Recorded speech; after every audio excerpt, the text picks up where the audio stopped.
Hello and welcome back to RTN Tonight, Glassboro's favorite mid-afternoon late-night talk show. I'm Parker Bennick. And I'm Caitlin Kowalski. Unfortunately, I couldn't be here tonight, but I hear Adam's taking over, so I'm sure the show's in good hands. As always, we've got a great show today, so let's get started with some news. Well, just like that, spring break and St. Patrick's Day are already behind us, and we all know what that means. Back to classes, work, and other stressors. Great. But let's be honest with ourselves here. We all know what the real saddest thing that's happening soon is. It's something I dread every year. The end of the Shamrock Shake at McDonald's. To all of you watching at home, make sure you pay your local Mickey D's a visit to pick one up. That is, if it's not already too late, of course.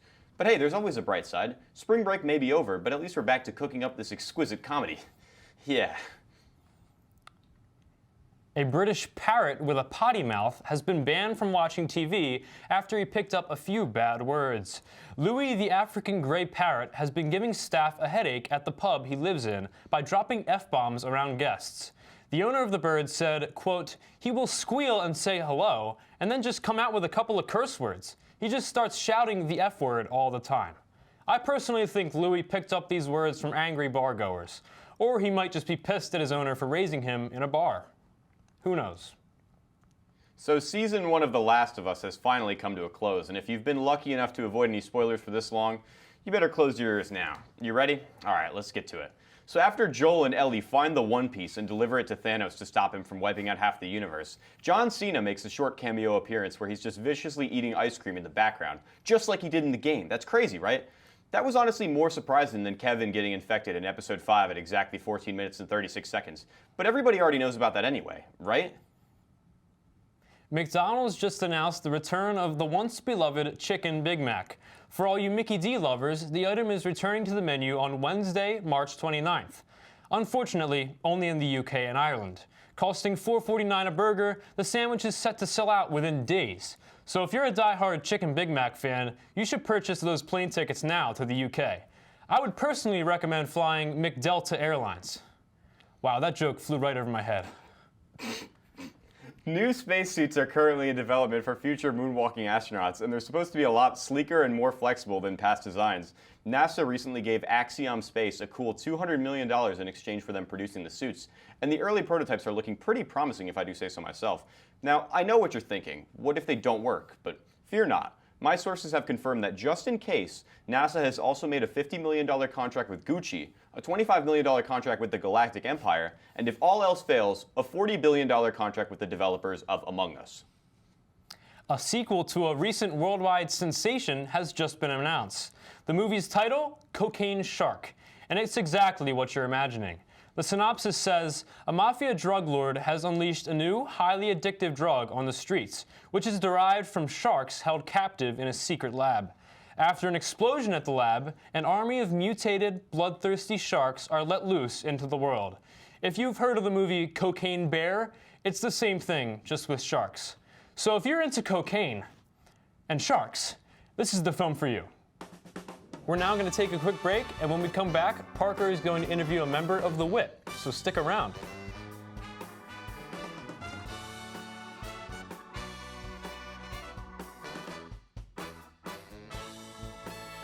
Welcome back to RTN Tonight. Once again, I'm Parker Bennick, and I'm joined by a very special guest here in the studio from the WIT. Please welcome Gianna Malgiri. Gianna, how are you doing tonight? I'm good. Thank you for having me.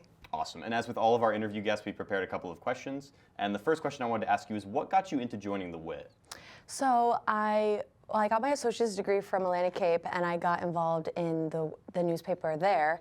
So I knew what that kind of meant as far as like making friends and getting involved. So I was sure to do that when I came here to Rowan, because I knew that commuting and stuff, I was going to have maybe a hard time making friends and just being involved. So I kind of just wanted to make sure that I was going to have my foot in the door and be like involved in the extracurricular activities and stuff like that. And obviously, like, my love for journalism is really, really strong. So I wanted to make sure that I was kind of making a difference, I guess you could say. Sure, yeah. And as for what you do at the WIT, what's your job and what section of the WIT do you work in? So I am the news editor for the WIT, which basically means that I oversee everything that gets published in the news section and make sure that the interns cover a certain amount of stories for each week, and that basically that anything that is really like relevant to Rowan News or even Glassboro News is covered from a week-to-week basis. I I also design the InDesign pages so that what you see on the printed copies of the newspaper, all of that layout, that all takes, decision making and time. And Right. so every Wednesday night when all the articles are submitted and published, we spend like hours putting that together. Yeah, and what's your favorite part about working at the WIT, just in general, your favorite thing? My favorite thing is definitely kind of mentoring the writers and the interns that I have and teaching them what I know and also learning along the way with them. And I just love that the WIT is just a safe place to make mistakes where the stakes are low, but it's still a real world scenario where you're still covering real news. But Right. if you do make a mistake, it's okay because like we're in college and you'd rather make the mistakes here rather than like at your full-time job. So I just love that it's a safe place to make mistakes and kind of get all your wiggles out before you get your real job. And like I said, the friendships that we all make and just like I said, mentoring the new journalists. Of course. And can you walk us through like what a day as the news editor for the WIT looks like? Yeah, so Wednesdays are our main days pretty much. So on Wednesdays, we want to make sure that all the articles are sent to me. I edit all of them. I make sure they have pictures or graphics. We've got to make sure that everything's got captions, and we've got to fact check everything, make sure that all of our journalists, did all their work on the back end, and send that through WordPress, and it goes through many eyes before it gets published. And then, so we work on that throughout the day, and then we have our content meeting at 5 o'clock every Wednesday at 301 High Street, if anybody's looking to join. And so we have our content meeting, and then we discuss what we're going to do for the next week. And then, like I said, that's when the night kind of unravels, and we spend as many hours as it takes to craft the InDesign pages to print what you guys see every Thursday. Right, and then my last question was there anything you would like to promote for the WIT? Like, is there a social media or a website? Yeah, so we do have our social media. It's we are mainly working on our Instagram right now. It's The Wit Online, and we are definitely working on kind of upping our game in the social media world because we have definitely discussed that like there's some neighboring colleges that are really doing it big, like Montclair's Instagram, for example, is like they do a really great job with that. So we're kind of working right now on kind of like emulating just similar things that other colleges do to kind of get more student engagement.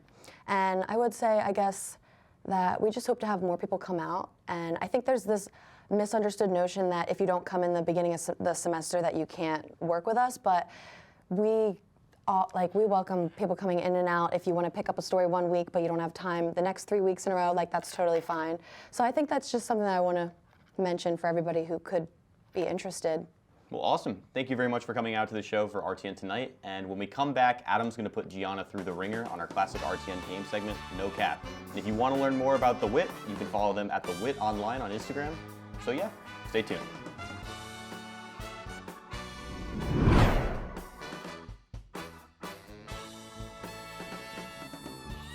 Hello and welcome back to RTN Tonight. As you know, I'm Adam Ream, and I'm joined by our wonderful guest of the night, Gianna Malgiri. Gianna is now here to join me in RTN Tonight's classic game of No Cap. To give you a quick recap of the game, we're going to ask you 20 opinionated questions, and you're going to answer them as fast as you can. There are no right and wrong answers, and we will compare your time with next week's guest to see which is faster. All right, Gianna, do you think you're going to be next week's guest? I know it. Are you ready? Yes. All right, and with that, I'm going to start the timer in 3, 2, 1. Favorite song? No doubt. Nike or Adidas? Nike. Favorite club? Noto. How do you feel about rats? Hate them. Is the weather usually cold or warm? Depends on where you are. How many times have you skipped? A lot. Do you like pizza more than tacos? Yeah. Is going skydiving or being on a hot air balloon scarier? Skydiving. On a regular Tuesday, how many umbrellas do you bring? 8. On a not so regular Tuesday, how many umbrellas do you bring? 8. Do you like Cookie Munchers? Sure. Okay, so someone gives you $1 million, but you can't say the word yes ever again. Would you take it? No. Okay, how many personal straws do you carry around? 2. Are you a pen gal or a pencil queen? Pencil queen. Can you handle spice? A little. How many balloons have you popped? Like 1,000. When you're older, how old do you think you'll be? Older. If you were stuck on a desert island, what 3 things would you bring? You, a book, and a pencil. Thank you. If you had to change your hair color to another color, what would it be? Pink. And how many handshakes have you done in your entire life? 2. All right, and with that, we have the time of 1 minute and 18 seconds. So you beat the score of 1 minute and 20 seconds. Nice. So you are going to be presented with the proprietary and rare collectible RTN pen. I like pencils. Well, I'm sorry, we'll have to do better next time, Gianna. Thank you so much for being on the show. You were great. And thank you all for tuning in for RTN Tonight. From Adam Ream and from everyone here tonight, have a great night, Glassboro.